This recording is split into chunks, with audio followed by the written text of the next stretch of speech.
Hey there everyone, I'm Kay here in Tennessee. Welcome back to my channel.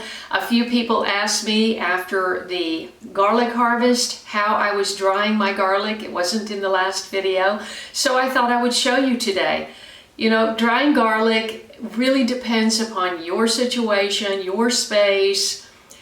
Garlic needs to be in kind of a dark, you don't want any sunlight hitting it when it's drying. It needs to be kind of dark, but it can't be too hot, and it needs some airflow. So it just, you know, it really depends upon your space. You know, if you have a big homestead, you can build whatever you want. You can build a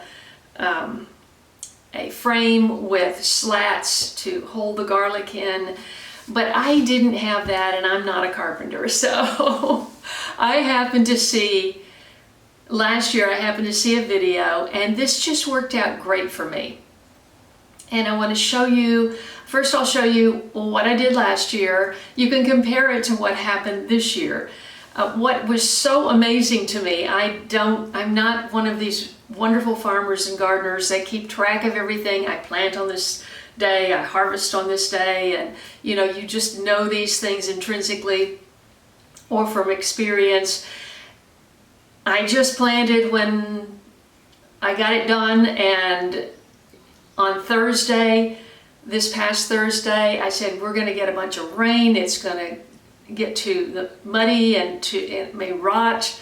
Let's get it out. I wasn't even planning to harvest that day, but when I look back at the footage from last year, I harvested on June 5th last year and June 7th this year. So it's kind of incredible that it worked out that way. And I used the same method because it seemed to work pretty well last year.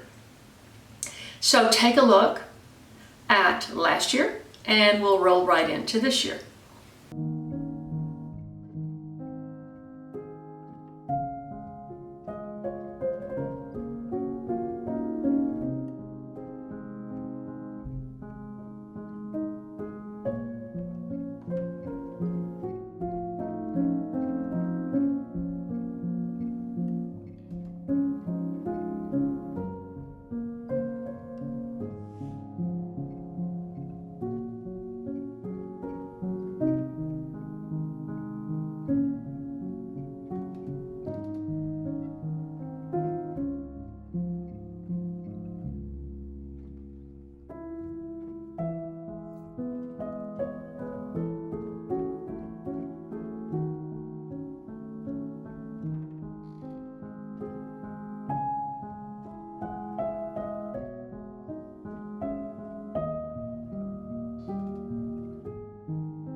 So last year I did one whole long row at the very end of my lower garden, which has the best soil in that whole 5,000 square feet.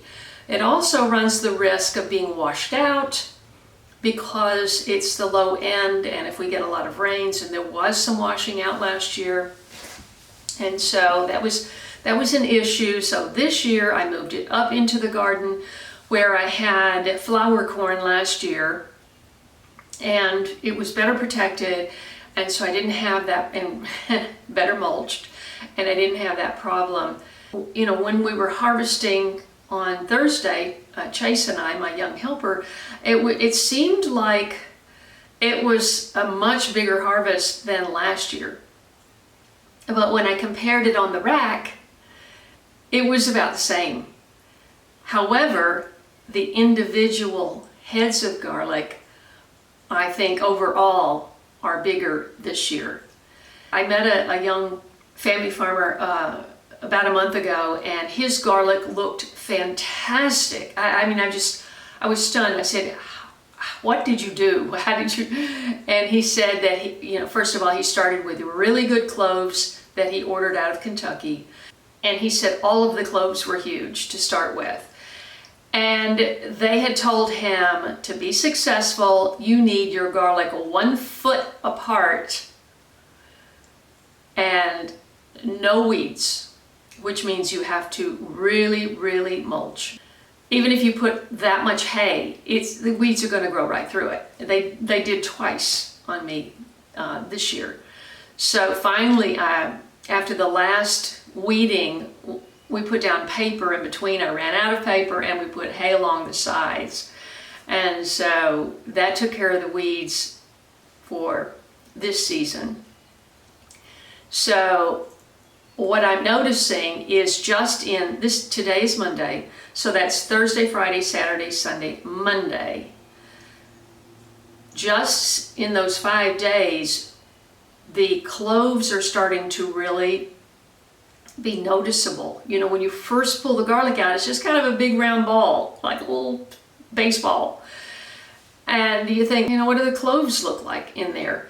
But now today, when I just shot that clip, I noticed the cloves are starting to really, you know, as it dries, of course those outer layers dry, you see those cloves.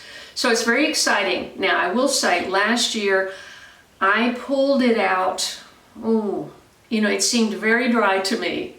And I looked at my dates, and I think I had trimmed it up and pulled it out off of the rack within 2 weeks. It's not long enough. I don't know what I was thinking. And a lot of the garlic did not cure well. I will be waiting much longer this year. So I'll keep you posted on that. But I tried this setup year before last, which was just so problematic. But I thought, at the time, I thought, oh, this is good. You know, I had a screen door, an old screen door, and I balanced it out on the porch because you can't have rain hitting it. You can't lay it out in the yard unless you know it's not going to rain for a month. And it's going to rain again today. So I had it laying on this screen door with the fan was on it, and you know, the sun would hit a little corner of it, and I had to have it protected. And no, it was just ridiculous.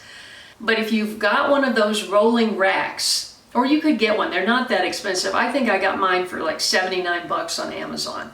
I bought it for a different reason, but after I saw this video, I thought, that could work, you know, because even if you have a really huge head of garlic, the neck of it will probably fit through that space between the wire racks. And even if you don't have that, my neighbor had given me just the grill out of an old oven. It was about this big, you know, and if I could have suspended that somehow from the ceiling, I could have just put the garlic hanging down in the garage as well.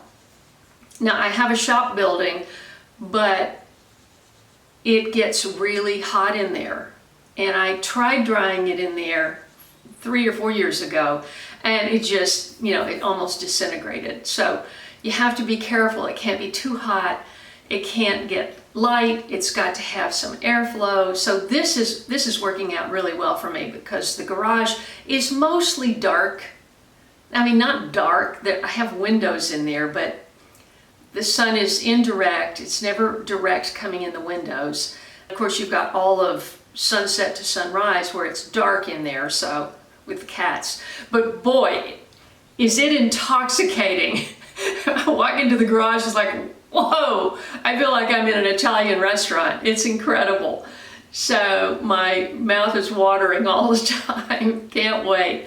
So meanwhile, I did cut the scapes. I mentioned that in a post. Last year I dried them in the dehydrator, and this year I just said, oh, just lay them out on the table and let a little fan hit it. So I have one of those little sports fans, you know, handheld sports fans. It's like that big. You hold it to blow on your face when you're in a hot game or something. And so I just have it plugged in. It has a USB, and I just have it plugged in and 2 feet away from the table, and it's just blowing on the garlic scapes. And I didn't even cut them or anything.